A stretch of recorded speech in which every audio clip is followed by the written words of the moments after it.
எனக்கு வந்து எப்போவுமே மக்கள் பணி மேலே எனக்கு ஆர்வம் அதிகம். டிவிகேல இருந்தால் மட்டும் தான் அது பண்ண முடியும். டிவிகேனா ஒரு பார்ட்டின்னு இல்லாமல் it's a family here. Politician இது வந்து it's not a job, it's about service. நம்ம தைரியமாக வரலாம். எத்தனை காலம் சொல்ல முடியும், அத்தனை காலமும் இங்கே டிவிகேவோட ஆட்சி தான் தமிழ்நாட்டில் இருக்க போகுது. தளபதி நம்மளை பாதுகாக்க போகிறாங்க, தளபதியோட ஆட்சியில் இருக்கும்.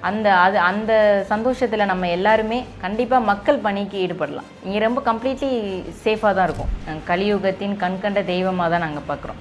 எங்களுக்கு இங்கே நடந்த அநியாயத்துக்கு எல்லாமே தட்டி கேட்க வந்த எங்களோட ஒரு தெய்வமாக தான் நாங்கள் பார்க்குறோம். நம்ம வீட்டில் இருக்க ஒரு அண்ணன் தான் நம்மளை பற்றி யோசிப்பான். நம்ம வீட்டில் இருக்க நம்ம அப்பா தான் நம்மளை பற்றி யோசிப்பாங்க. அப்படி எல்லாமாவும் நினைக்கிற நம்ம தளபதி ஒரு உறவோடு தான் நம்ம அழைக்க முடியும். ஆனால் நீங்கள் தொடர்ந்து சோசியல் மீடியாவில் நல்லா ஆக்டிவாக ரீல்ஸ் எல்லாம் பண்ணிகிட்டு இருக்கீங்க. அந்த ரீல்ஸ் போடுறதே இப்போது ரீல்ஸ் ஆட்சி நடத்திட்டு இருக்காங்க அப்படின்னு கலாய்க்கெல்லாம் ஸ்டார்ட் பண்ணுறாங்க இல்லையா?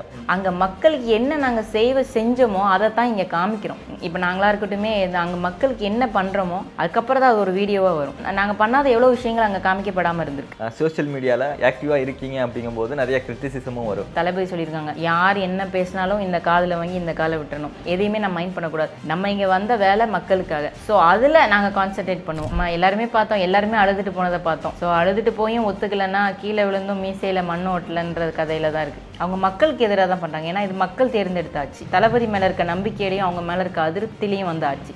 அதனால் இப்போ அவங்க போராடுறது வந்து டிவிகேக்கு எதிர்க்க இல்லை, மக்களுக்கு எதிராக தான் அவங்க பண்ணுறாங்க. ஸோ அது கண்டிப்பாக மக்களுக்கு மேலே அவங்க மேலே இருக்க அதிருப்தி இன்னும் அதிகமாக தான் ஆகுமே ஒழிய எந்த வகையிலையும் அது எங்களை பாதிக்காது. விமர்சனத்துக்கு பதிலடி நம்ம ஆட்சியிலே தெரியும். இப்போ தளபதி அவங்க சிஎம்மாக இருந்தால் கூட ஒரு ரூமில் இருந்து அவங்க வேலையை பார்த்துட்டு போகிறதில்ல, அவங்க இறங்கி வராங்க மக்களுக்காக. ஸோ இது ஸ்டார்டிங் தான், இனிமேல் இன்னும் நிறைய இருக்குது. இங்கே இருக்கிற கவுன்சிலர்ஸ் எல்லாம் வந்து நீங்கள் மீட் பண்ணீங்களா? அவங்களோட செயல்பாடுகள் எப்படி இருக்குது? இல்லையா, நம்மளுமே இப்போ அந்த 5 இயர்ஸ் அங்கே தான் இருக்கோம். ஒரு நாள் கூட நாங்கள் யாருமே பார்த்ததில்ல. ஸோ அவங்கள ரீச் பண்ணவும் ட்ரை அவங்களுக்குன்னு ஒரு டீம் இங்கே கொடுத்து அவங்க வேலை பார்க்கவே இல்லை. இது வரைக்கும் நாங்கள் இப்போ ஆட்சி அமைச்சதுக்கு அப்புறமும் சரி, அதுக்கு முன்னாடியும் சரி, நாங்கள் யாருமே அவங்கள பார்த்ததே இல்லை. பொதுமக்கள் கூட அவங்க கனெக்டில் இல்லவே இல்லை. 2 பாடசாலைகள் முன்னாடி ஓப்பன் பண்ணது, மேபி அது 6-7 இயர்ஸ் முன்னாடி இருந்திருக்கும். அப்படியே க்ளோஸ் பண்ணி வச்சுருக்காங்க. சில பல தவறான விஷயங்கள் அதில் நடந்துட்டு. ஸோ அதை இப்போ தான் நாங்கள் ஆக்ஷன் எடுத்தோம். எங்கள் கண் பார்வைக்கு வந்த உடனே நாங்கள் இப்போ அதை ஆக்ஷன் எடுத்தோம். ஆனால் அரசியல் அப்படின்னாலே ஒரு மேல் டாமினேட்டட் ஃபீல்டு இல்லையா? அதிகமாக இங்கே ஆண்கள் தான் இருப்பாங்க.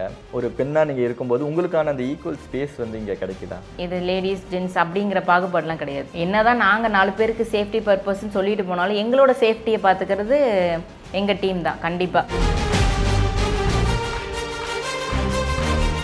அக்கா வணக்கம். வணக்கம்மா, நல்லா இருக்கீங்களா? நல்லா இருக்கேன். எப்படி இருக்கீங்க? நல்லா இருக்கம்மா, நல்லா இருக்கேன். எனக்கு அக்கா கிட்ட நிறைய விஷயங்கள் கேட்டு தெரிஞ்சுக்கணும்னு ஆசை. நானுமே சோசியல் மீடியாவில் மட்டும்தான் உங்களை பார்த்துருக்கேன். உங்களோட நட்பணிகள் எல்லாம் தொடர்ந்து ஃபாலோ பண்ணிட்டு இருக்கேன். டிவிகேல நீங்கள் பண்ணுற விஷயங்கள் எல்லாம். சரண்யா துரை யார் அப்படின்னு சொல்லி நிறையா பேருக்கு தெரியாமையே இருக்குது. ஸோ யார் நீங்கள், எப்படி இந்த அரசியலுக்குள்ளே வந்தீங்க, இதுக்கு முன்னாடி என்ன பண்ணிட்டு இருந்தீங்க அரசியலுக்குள்ளே வர்றதுக்கு முன்னாடி? என் பேர் சரண்யா துரை. அரசியலுக்கு வர்றதுக்கு முன்னாடி ஒரு சராசரி பெண், 2 குழந்தைங்களுக்கு அம்மா. I'm a business woman. மக்களுக்கு சர்வீஸ் பண்ணணும், நம்மளால் 4 பேர் நல்லது பண்ண முடியும்னா அதுக்காக தேர்ந்தெடுத்தது தான் அரசியல். இதுக்கப்புறம் நம்மளோட வாழ்க்கை அரசியலில் தான் இருக்க போகுது, அரசியலை நோக்கி தான் போக போகுது அப்படிங்கிற டிசிஷன் எதனால எடுத்தீங்க? இல்லை உங்களோட லைஃப்பில் ஏதாவது ஸ்பெசிஃபிக் மொமெண்ட் இருந்திருக்கா அரசியலுக்குள்ளே போகணும் அப்படிங்கிறதுக்கு? இல்லை, அப்படி இல்லை. எனக்கு வந்து எப்போவுமே மக்கள் பணி மேலே எனக்கு ஆர்வம் அதிகம். நம்மளுக்கு மக்கள் பணிக்கு டிவிகேல இருந்தால் மட்டும் தான் அது பண்ண முடியும். ஃபர்ஸ்ட் ஆஃப் ஆல் பெண்களோட சேஃப்டி, அந்த காரணம் தான் எனக்கு என்ன இங்கே எடுத்துகிட்டு வந்த காரணமே அதுதான். ஏன்னா மற்ற கட்சி அப்படிங்கும்போது இந்த பெண்கள் சேஃப்டி அங்கே கம்மியாக இருக்குன்னு ஃபீல் பண்ணுறேன். நம்மளுக்கு அப்படி சொல்ல முடியாது. ஆனால் இங்கே பெண்கள் சேஃப்டினா இந்த நம்ம ஒரு வீட்டில் நம்ம எப்படி இருப்போமோ அதே மாதிரி தான். நான் இதுக்கு முன்னாடி பேசும்போது சொல்லியிருப்பேன். நாங்கள் இப்போ எல்லாருமே அக்கா, அண்ணன், தம்பி, தங்கச்சி அப்படி நாங்கள் உறவாக தான் பழகிறோம். இங்கே டிவிக்கு பார்ட்டியில் ஒரு ஆளாக நாங்கள் யாரும் நினச்சதில்லை. இங்கே எல்லாருமே அண்ணன், என் தம்பி, என் அப்பா, அம்மா, இப்படி நாங்கள் உறவுகளாக தான் இங்கே கொண்டு போகிறோம். அதனால தான் இது ஒரு டிவிக்கேனா ஒரு பார்ட்டின்னு இல்லாமல் it's a family here. The treat as equal. இப்போ உமன்றதுனால கிடையாது, இங்கே எல்லாமே ஈக்குவலாக ட்ரீட் பண்ணுவாங்க டிவிக்கேல. ஆனால் ஒரு பெண் அப்படின்னாலே எப்படி இருக்கணும் அப்படின்னா ரொம்ப சாஃப்ட் ஸ்போக்கனாக இருக்கணும், அதிகமாக பேசக்கூடாது. வீட்டில் யார் என்ன சொன்னாலும் ஓகே ஓகே மட்டும்தான் சொல்லணும். அப்படி இருந்தால் தான் அக்செப்ட் பண்ணிப்பாங்க. அப்படி இருந்தால் தான் வீட்டில் அப்படி இருந்தால் தான் பிடிக்குமே எல்லாருக்குமே. அப்படி இருக்கிற நம்மளோட சொசைட்டியில் இருந்துட்டு நான் அரசியலுக்கு போகிறேன் அப்படின்னு சொல்லும்போது வீட்டில் என்ன சொன்னாங்க ஃபஸ்ட்டு? இல்லை, கண்டிப்பாக திடீர்னு அலோமி தளபதியை பார்த்து சரி இல்லை இது மற்ற கட்சி மாதிரி இல்லை அப்படிங்கிற நம்பிக்கை அவங்களுக்கு வந்தது. நான் வந்த காரணமே என்ன மாதிரி 4 பெண்கள் வெளியே வரணும், என்ன டாக்டராக மட்டும்தான் வரணும், இன்ஜினியராக மட்டும்தான் படிக்க வைக்கணும் அப்படி இல்லை. எல்லாருமே அவங்கவுங்க வீட்டில் ஒரு பொலிட்டீஷியன் கண்டிப்பாக வரலாம். ஏன்னா அது தப்பே கிடையாது. ஏன்னா பொலிட்டீஷியன் இது ஒன்றும் it's not a job, it's about service. நம்ம தைரியமாக வரலாம். அதுக்காக அந்த அந்த மெயின் ரீசன் தான் நான் வந்தது. ஃபேமிலியில் அதுக்கப்புறம் ஒரு ஸ்டேஜுக்கு மேலே தே அண்டர்ஸ்டுட் தட். ஃபர்ஸ்ட் எதனால் ரெஸ்ட்ரிக்ட் பண்ணாங்க போகக்கூடாது அப்படின்னு சொல்லிட்டு, என்ன ரீசன்ஸ்? மேபி முன்னாடி இருந்த parties safety purpose, late nights ஆகும், ஸோ அதனாலேயே இருந்திருக்கலாம். நம்ம வளர்ந்த விதம் வேறு. ஸோ நம்ம டக்குன்னு ஒரு சேஞ்ச் ஓவர்ன்றப்போ ஆஸ் அ பேரண்ட்ஸ் அவங்க எல்லாருக்குமே அது வித்தியாசமாக தான் இருக்கும். ஸோ அது அந்த நம்பிக்கை தளபதி மேலே அவங்களுக்கு வந்தது. இங்கே சுச்சுவேஷன்ஸ் மேலே வந்துச்சு. சரி, இங்கே நல்ல சுச்சுவேஷன்ஸ் தான் போயிட்டு இருக்கு அப்படின்னு. சேஃப்டி பர்பஸ் பற்றி இங்கே ரொம்ப ரீச் ஆகிட்டிங்களான்னு சொல்லிட்டு உடனே குரூப்பில் மெசேஜ் போட சொல்லுவாங்க. எந்த லேடிஸாக இருந்தாலும் சரி, ரீச் ஆகிட்டோம்னா யா வி ஆர் சேஃப்னு மெசேஜ் போடணும். ஒரு பெண்ணாக இந்த அரசியலுக்குள்ளே வந்ததுக்கப்புறம் எப்படி இருந்துச்சு? என்ன மாதிரி சேலஞ்செல்லாம் நீங்கள் ஃபேஸ் பண்ணீங்க? பொதுவாக ஏளனமாக தான் பார்ப்பாங்க. நம்ம தளபதியோட பாட்டில் வந்த மாதிரி எங்களை ஏளனமாக தான் பார்ப்பாங்க. நாங்கள் எல்லாமே சின்ன சின்ன பசங்க தான், என் கூட இருக்கவங்களாம். ரொம்ப பெரிய பெரிய ஆளுங்க, பெரிய காரில் வந்து இறங்க மாட்டோம். அப்படி ஒரு பெரிய மணி ஸ்பெண்ட் பண்ண மாட்டோம். அப்போ வந்து நாங்கள் பேம்ப்ளெட்ஸ் கொடுத்து நாங்கள் விசில் சின்னத்தையோ சரி, எங்களோட கட்சி துண்டையோ சரி, மக்களுக்கு போய் சொல்லுவோம். இந்த மாதிரி தளபதி வந்திருக்காங்க, ஸோ அவங்க உங்களுக்காக சர்வீஸ் பண்ணணும்னு வந்திருக்காங்க அப்படின்றத நாங்கள் வீடியோட எடுத்துகிட்டு போவோம். அப்போ எங்களை அவங்க அஃப்கோர்ஸ் ஏளனமாக தான் பார்ப்பாங்க. சில பல வார்த்தைகள்னால பேசிட்டு நம்ம காது பட கேட்குற மாதிரி நம்மகிட்ட பேசுவாங்க. ஸோ அவங்க இந்த ஸ்ட்ரீட் எங்களோட ஸ்ட்ரீட்டு, பேம்ப்ளெட்ஸ் கொடுக்க வரக்கூடாது அப்படின்னு சொல்லுவாங்க. ஸோ அது எல்லாமே கண்டிப்பாக அதுக்கு ஒரு காலம் வரும், ஆட்சி மாற்றம் வரும்னு அந்த இடத்துல நாங்கள் ஸ்போர்ட்டிவாக வந்தோம். இப்போ திரும்ப அந்த இடத்துக்கெல்லாம் கெத்தா உள்ளே போனீங்களா? ஆமாம், கண்டிப்பாக கெத்தா போயிருக்கோம். இன்னும் மக்களுக்கு அதில் அந்த நாங்கள் சொல்ல காப்பாற்றிட்டு இருக்கோம். நான் என் மக்கள்கிட்ட போய் என்ன சொல்லியிருப்போனோ, நான் வாக்கு கொடுத்துருப்பேன், அது எல்லாமே நாங்கள் பண்ணிகிட்ருக்கோம். கெத்தான்றதை விட ரொம்ப உண்மையாக இருக்கும். யங்ஸ்டர்ஸாக நீங்கள் எல்லோரும் போய் நிற்கும்போது எல்லாருமே ஏளனமாக தான் வந்து பார்த்தாங்க. ஆனால் இன்றைக்கி அந்த யங்ஸ்டர்ஸ் தான் இன்றைக்கி பெரிய ஒரு ஆட்சி மாற்றத்தையே வந்து கொடுத்துருக்காங்க. அந்த ஏளனமாக பார்த்தோம் அப்போது எப்படி இருக்கும் உங்களுக்கு? வீடு வீடாக நம்ம போய் பேம்ப்ளெட்ஸ் கொடுக்கும்போது ரொம்ப ஏளனமாக பார்ப்பாங்க இல்லையா? இவங்களால என்ன பண்ணிட முடியும் அப்படின்னு அப்போ என்ன யோசிப்பீங்க? என்ன உங்கள் மைண்டில் ஓடும்? இல்லை, அப்போ எங்கள் மனசில் இருக்கிறது தளபதி தான். தளபதி மேலே நாங்கள் வச்ச நம்பிக்கை, மக்கள் மேலே தளபதி வச்ச நம்பிக்கை. ஸோ அதனால் அதை நாங்கள் மைண்டில் எதுவுமே எடுத்ததில்லை. கண்டிப்பாக தளபதியோட ஆட்சி அமையுங்கிறதுல நாங்கள் ரொம்ப ஸ்ட்ராங்காக இருந்தோம். எங்கள் எல்லாருக்குமே ஒரு வாழ்க்கை கிடைக்கும். உண்மையான சுதந்திர தினம் வந்து நான் என்ன ஸ்டோரியில் கூட சொல்லியிருப்பேன். உண்மையான சுதந்திர தினம் வந்து தளபதி ஆட்சி அமைக்கிற அன்னைக்கு மட்டும்தான். குழந்தைங்களுக்காக இருக்கட்டும், பெண்களுக்காக இருக்கட்டும். சிஎம் விஜயண்ணா அவர்கிட்ட பிடிச்ச குவாலிட்டிஸ்னால் என்ன? உங்களுக்கு ரொம்ப இன்ஸ்பயர் ஆன விஷயம் அவரை பார்த்து, அவர்கிட்ட இருந்து கற்றுக்கிட்ட விஷயம்னா என்ன? ஒரு நடிகராக எப்போவுமே நம்மளை வியந்து பார்க்க வச்சுருந்தாங்க. அதுக்கப்புறம் நம்ம எல்லாரும் அடுத்த என்ன படம் நம்ம யோசிச்சுட்டு இருக்கும்போது சடனாக இப்படி ஒரு உச்சத்தை விட்டுட்டு ஒருத்தங்களால் இதில் வர முடியும்னா அந்த பர்டிகுலர் விஷயமே நம்ம எல்லாருமே அதில் ஃபாலோ ஆகிட்டோம். அரசியல் ரீதியாக ஃபஸ்ட்டு எடுத்தோன்னே பெண்களுக்கு டப்புன்னு யாருமே சொல்லாத விஷயத்தெல்லாம் தளபதி சொன்னாங்க. அந்த மாதிரி நிறைய விஷயங்கள். இப்போ நான் வரும்போது தளபதியை இன்ஸ்பிரேஷனாக நினச்ச ஒரு விஷயம் வந்து அவங்க மூவியில் காமிச்ச எல்லா விஷயங்களையும் கண்டிப்பாக இதில் பண்ணுவாங்க. ஏன்னா மூவியில் அவங்க பெண்களை மதித்து அவ்வளோ நடிச்சிருக்காங்க. கண்டிப்பாக அதை ரியலில் பண்ணுறதுக்கு தான் அவங்க வந்திருப்பாங்கன்னு நினச்சி நம்பணும் நாங்கள் எல்லோரும். அதுக்கு மேலே அதிகமாக எங்களுக்கு பண்ணிகிட்டு இருக்காங்க. பொலிட்டீஷியனாக இல்லாமல் சராசரி உமனாக நம்ம இங்கே இருக்கும்போது feeling very safe here. So பெண்கள் சிங்கப்படை நல்லபடியாக போயிட்டுருக்கு. பெண்கள் எங்களுக்கு பாதுகாப்பு ஆண்களாக தான் இருக்க முடியுன்ற கட்டத்தை தாண்டி பெண்களே பாதுகாப்பாக இருக்கலாம், அதுவும் சிங்கப்பெண்ணுங்கிற ஒரு திட்டத்தை கொண்டு வந்து எங்களால் கண்டிப்பாக பெருமைப்படுத்தியிருக்காங்கன்னு தான் சொல்லணும். ஆனால் மக்களிடம் வந்து ரொம்ப பெரிய ஒரு எக்ஸ்பெக்டேஷன் இருக்கு இல்லையா? விஜய் அண்ணா ஆட்சிக்கு வந்ததுமே சீக்கிரமாக உடனுக்குடன் எல்லா மாற்றத்தையும் பார்க்கணும் அப்படின்னு சொல்லி ஒரு ஆர்வத்தில் இருக்காங்க. இப்போ மழை காலம் ஆரம்பிச்சிருச்சு, அதுக்கான ஃபார்வர்டாக எல்லா ஸ்டெப்ஸும் நாங்கள் எடுத்துகிட்டு இருக்கோம். அப்போ இங்கே வந்து டோட்டலாக அது எதுவுமே இங்கே நாங்கள் ப்ரிப்பேர் பண்ணுறதுக்கே இங்கே 1 month ஆகும். அந்த மாதிரி கஷ்டமாக தான் இருக்குது. ஸோ மக்கள் எங்களை ஈஸியாக காண்டாக்ட் பண்ணுறாங்க. இப்போது ஸோ கரண்ட் போயிடுச்சா அது வரும், தண்ணியாக இருக்கா சரியாகும் அப்படின்னு நம்ம நினைப்போம். ஆனால் இப்போ மக்கள் போல்டாக நம்மளுக்கு கால் பண்ணுறாங்க. வி ஆர் தேர் ஃபார் தெம்ன்றதை நம்ம மக்கள்கிட்ட கனெக்டில் இருக்கோம். அதனால் எதுனாலுமே எனக்கு கால் பண்ணுவாங்க. இப்போ என் டீமாக இருக்கட்டும், எங்களுக்காக இருக்கட்டும், மொத்த டிவிக்கேவே அவங்க எல்லாருமே கனெக்டடாக தான் இருக்காங்க. அந்த கிரவுண்ட் லெவலில் இருக்கிற அவங்களோட டிவிகே டீமோட மக்கள் கனெக்டில் இருக்காங்க.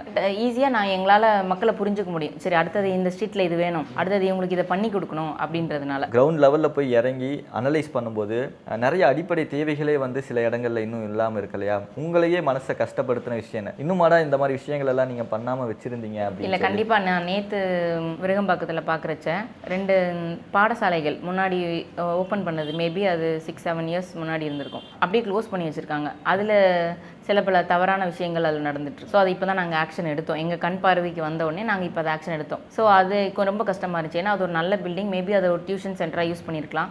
அவங்க நல்ல விஷயத்துக்காக அதை யூஸ் பண்ணியிருக்கலாம். அது அப்படியே தான் இருந்துச்சு அந்த இடம். அதில் சின்ன பசங்க போய் கெட்டு போகிறாங்க தெரிஞ்சும் they didn't do anything. So அது கொஞ்சம் கஷ்டமாக இருந்துச்சு. என்ன மாதிரி விஷயத்துல எல்லாம் போய் கெட்டு போகிறாங்க சின்ன பசங்க அப்படின்னு? கெட்டு போகிறதுக்கு காரணம் ஆஃப்கோர்ஸ் கஞ்சா பழக்கம் அதிகமாக இருந்துச்சு. முன்னாடி ஸ்கூல் முன்னாடியே பசங்க கும்பலாக நின்றுட்டு இப்போ நாங்கள் போய் இப்போ என்ன சொல்லணும்னா போலீஸ் கிட்ட போய் பாதுகாப்பு எல்லா ஸ்கூலுக்கும் பெண்களுக்கான சேஃப்டியை ஃபஸ்ட்டு நாங்கள் என்ஷூர் பண்ணுறோம். எல்லா ஸ்கூல்லையுமே இப்போ ஆஃபீஸர்ஸ் ரொம்ப எங்கள் கூட ஃபாலோ பண்ணுறது, பசங்களை ஃபாலோ பண்ணுற மாதிரி இந்த மாதிரி எந்த மிஸ்பிஹேவ்ஸும் இல்லாமல் பாதுகாப்பாக இருக்காங்க. ஸோ அதனால் every thing is going good. ஆனால் அரசியல் அப்படின்னாலே ஒரு மேல் டாமினேட்டட் ஃபீல்டு இல்லையா? அதிகமாக இங்கே ஆண்கள் தான் இருப்பாங்க.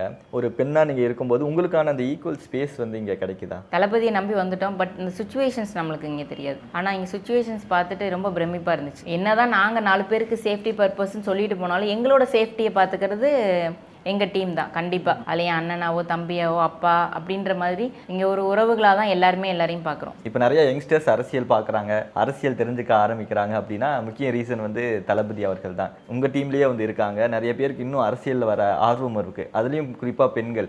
பசங்கன்னா பிரச்சனை இல்லை, ஆனால் பெண்களுக்கு இங்கே ஒரு தடையாக இருக்கிறது நீங்கள் வெளியே போய் ஃபீல்ட் ஒர்க் பண்ணணுமா, அரசியல்னா வேணாம் அப்படின்னு சொல்லி பயப்படுறாங்க இல்லையா? அதுக்கு நீங்கள் கொடுக்குற அட்வைஸ் என்ன? கண்டிப்பாக உங்கள் வீட்டில் இருக்க பெண்கள் ஒரு அரசியல்வாதி ஆகலாம் நீங்கள் நினைக்கலாம். ஏன்னா அவங்க ஒரு நல்ல ஆட்சியை நோக்கி பயணிக்க போகிறாங்க. எத்தனை காலம் சொல்ல முடியும், அத்தனை காலமும் இங்கே டிவிகேவோட ஆட்சி தான் தமிழ்நாட்டில் இருக்க போகுது. ஸோ அதனால் நம்ம வந்து எல்லாருமே அரசியல்வாதியாக ஆகிறதுக்கான முக்கியமான விஷயம் வந்து தளபதி நம்மளை பாதுகாக்க போகிறாங்க. அந்த விஷயம் தளபதியோட ஆட்சியில் இருக்கும். அந்த சந்தோஷத்தில் நம்ம எல்லாருமே கண்டிப்பாக மக்கள் பணிக்கு ஈடுபடலாம். இங்கே ரொம்ப கம்ப்ளீட்லி சேஃபாக தான் இருக்கும். எந்த ஒரு குடும்பமாக இருந்தாலும் பயப்படாமல் அவங்களோட பெண்கள் அவங்களோட அக்கா தங்கச்சியை கண்டிப்பாக இங்கே அனுப்பலாம். ஆனால் நீங்கள் தொடர்ந்து சோசியல் மீடியாவில் நல்லா ஆக்டிவாக ரீல்ஸ் எல்லாம் பண்ணிகிட்டு இருக்கீங்க. அந்த ரீல்ஸ் போடுறதே இப்போது ரீல்ஸ் ஆட்சி நடத்திட்டு இருக்காங்க அப்படின்னு கலாய்க்கெல்லாம் ஸ்டார்ட் பண்ணுறாங்க இல்லையா? அதுக்கு உங்களோட கருத்து என்ன? இல்லை அதுக்கு வந்து நாங்கள் ரீல்ஸ் போட்டிருந்தா ஆட்சியை பிடிச்சிருக்க மாட்டோம். நாங்கள் ரியலாக அங்கே எல்லாமே பண்ணியிருக்கோம் மக்களுக்கு. அதனால தான் நாங்கள் ஆட்சியை பிடிச்சது. அங்கே மக்களுக்கு என்ன நாங்கள் செஞ்சோமோ அதை தான் இங்கே காமிக்கிறோம். இப்போ நாங்களாக இருக்கட்டுமே அங்கே மக்களுக்கு என்ன பண்ணுறோமோ அதுக்கப்புறம் தான் அது ஒரு வீடியோவாக வரும். வீடியோவை கட் பண்ணோன்னே திரும்பி காரில் ஏறி வரமாட்டோம். நாங்கள் வீடியோவில் காமிக்காத எவ்வளோ நல்ல விஷயங்கள் நாங்கள் அங்கே பண்ணியிருப்போம். ஏன்னா எவ்வளோ தான் ஒரு வீடியோவில் நம்ம கேப்சர் பண்ண முடியும். நாங்கள் பண்ணாத எவ்வளோ விஷயங்கள் அங்கே காமிக்கப்படாமல் இருந்திருக்கு. ஸோ அதனால் ரியல் ஆட்சின்னு சொல்கிறது எல்லாமே அது அவங்களுக்கு தான் பொருந்தும். ஸோ கம்ப்ளீட்லி இது மக்கள் ஆட்சி. சோஷியல் மீடியாவில் ஆக்டிவாக இருக்கீங்க அப்படிங்கும்போது நிறைய கிரிட்டிசிசமும் வரும். நிறைய கமெண்ட்ஸில் நம்மளை வந்து அதுவும் ஒரு பெண் அப்படின்னாலே இன்னும் கொஞ்சம் பார்க்க முடியாத வார்த்தைகளால் வந்து திட்ட ஆரம்பிச்சிருவாங்க. அந்த மாதிரி கமெண்ட்ஸ் எல்லாம் நீங்கள் படிக்கும்போது ஏதாவது ஃபீல் பண்ணுவீங்களா, இல்லை எப்படி அதெல்லாம் எடுத்துகிட்டு கடந்து போவீங்க? இல்லை கண்டிப்பாக நான் அதெல்லாம் பார்ப்போம். நாங்கள் நம்ம காத்துக்கு வரும். அதெல்லாம் இப்போ நாங்கள் பார்க்குறச்ச அதை நினைப்போம். ஒன்று அவங்களோட அரசியல் தலைவர்கள் சரியில்லாமல், அவங்க தேர்ந்தெடுத்த தலைவர்கள் சரியில்லாமல் இருக்கணும். அப்படி இல்லாதப்போ அவங்க இருக்கிற சூழ்நிலைகள் சரியில்லாமல் இருந்திருக்கணும் மேபி. அதனால் நாங்கள் அதை கூட எடுத்துப்போம். தளபதி சொல்லியிருக்காங்க, யார் என்ன பேசினாலும் இந்த காதில் வாங்கி இந்த காலை விட்டுறணும், எதையுமே நம்ம மைண்ட் பண்ணக்கூடாது. நம்ம இங்கே வந்த வேலை மக்களுக்காக. ஸோ அதில் நாங்கள் கான்சென்ட்ரேட் பண்ணுவோம். அதனால் மக்களுக்கு ஒரு 2 பேருக்கு அந்த வீடியோ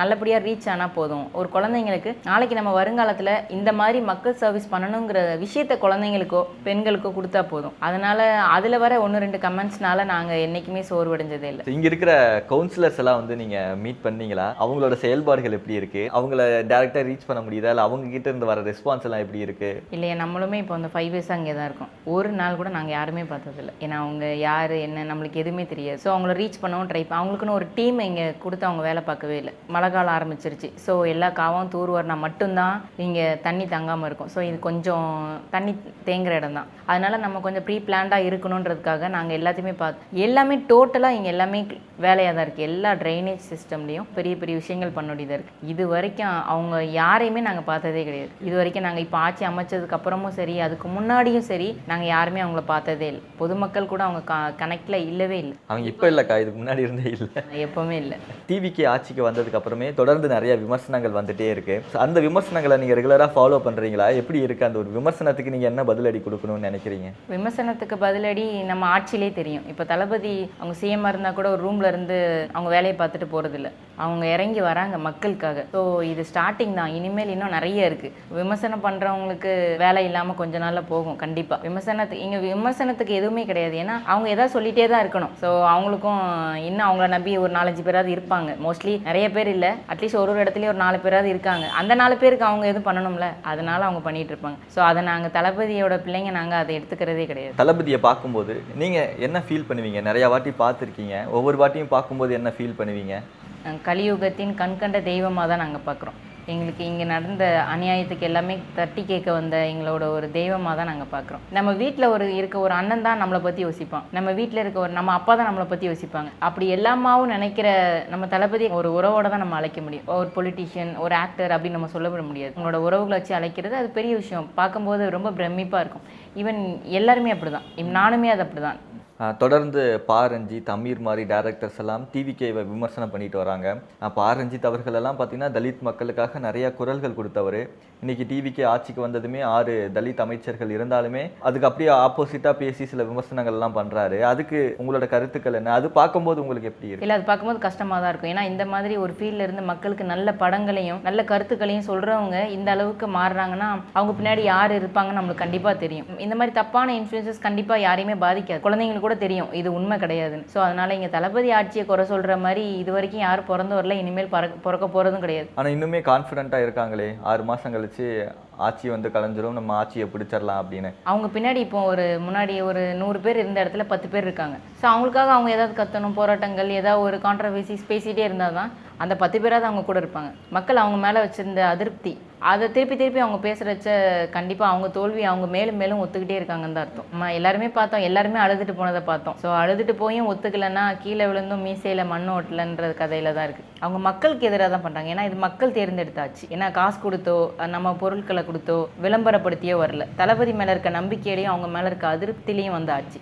அதனால் இப்போ அவங்க போராடுறது டிவிகேக்கு எதிர்க்க இல்லை, மக்களுக்கு எதிராக தான் அவங்க பண்ணுறாங்க. ஸோ அது கண்டிப்பாக மக்களுக்கு மேலே அவங்க மேலே இருக்க அதிருப்தி இன்னும் அதிகமாக தான் ஆகுமே ஒழிய எந்த வகையிலையும் அது எங்களை பாதிக்காது. இப்போ மழைக்காலம் ஸ்டார்ட் ஆக போகுது. நிறையா நீர்நிலைகளை தூர்வார பணியில் ஆரம்பிச்சிருக்காங்க. நீங்கள் இந்த பகுதியிலேயே அதிகமாக தண்ணி தேங்குகிற பகுதி அப்படின்னீங்க.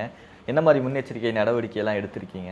நாங்களுமே இப்போ தினம் அதை பண்ணிட்டு தான் இருக்கோம். இப்போ ஒரு ஸ்ட்ரீட்டுன்னு எடுத்தோம்னா அந்த காவகள் எதுவுமே தூர்வாரப்படலை. எல்லாமே ஓப்பன் பண்ணி பார்த்தோன்னா அது அப்படியே ஃபுல்லாக மண், எல்லாமே தண்ணி போகிறதுக்கான எந்த வாய்ப்புகளும் எங்கேயுமே இல்லை. ஸோ அது எல்லாமே நாங்கள் தான் பண்ணிகிட்டு இருக்கோம். இப்போ நம்ம ஆட்சியில் இருந்தப்போவும் சரி, போன வருஷம் மழை காலத்துலேயுமே எல்லாமே நாங்கள் தான் பண்ணோம். ஏன்னா அப்பவும் அவங்கள நாங்கள் பார்த்ததே இல்லை. ஃபுல்லாக மழை வெள்ளம்னு இருக்கிறச்சுமே நாங்கள் தான் எல்லாமே பார்த்தோம். நாங்கள் கவுன்சிலர்ஸ் வரட்டும் நாங்கள் வெயிட் பண்ணதோ அவங்களுக்கு இன்ஃபார்ம் பண்ணியிருக்கோம். ஆஸ் அ ப்ரோட்டோக்கால் நாங்கள் எல்லாமே அவங்களுக்கு இன்ஃபார்ம் பண்ணி தெரிவிச்சிருக்கோம். ஆனால் அவங்க அந்த ஃபீல்டுக்கு வந்ததே இல்லை. அதே மாதிரி தான் அப்புறம் இந்த வருஷம் கேட்கவா வேணும். நாங்கள் எல்லாமே இப்போதைக்கு நாங்கள் இங்கே ப்ரிப்பேர்டாக தான் இருக்கோம். ஸோ இப்போ நேற்று வரைக்கும் அதுக்கான எல்லா வேலைகளும் தினம் பண்ணிட்டு தான் இருக்கோம். ஒரு செகண்டும் அடுத்தது என்ன பண்ணலாம், அந்த ஸ்ட்ரீட்டில் எதுவும் பிரச்சனை இருக்கா, மேபி இங்கே தண்ணி தேங்கிடக்கூடாது, வீட்டிலேருந்து வெளியே வர்றதுக்கு அவதி பற்றக்கூடாதுன்றதுனால நிறைய இடத்துல ட்ரைனேஜ் சிஸ்டமே இல்லை.